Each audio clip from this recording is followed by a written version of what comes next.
If you want to hide all Facebook photos on your profile, this is the one hidden setting that you need. So I'm in the Facebook app here, and if I tap on my profile down here, it goes to a place where I can edit lots of stuff regarding my profile. Once here, scroll down until you get to settings and privacy, and then tap on settings. Now we want to scroll down until we see profile and tagging. Tap on that. And now I want to scroll down until we see who can see posts you're tagged in on your profile. Tap on that. Mine's currently set to everyone because it's a business profile, so why would I not want everyone to see that?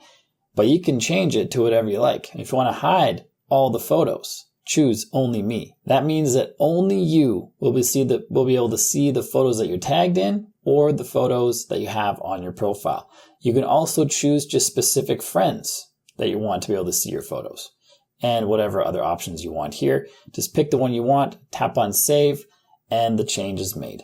And while you're customizing your phone, you might want to find some more storage space on your phone. This video shows you the 5 easiest ways to find more storage space on your phone, so make sure you check that out. If you liked the video you just saw, like and subscribe to let me know, and I'll see you on this one.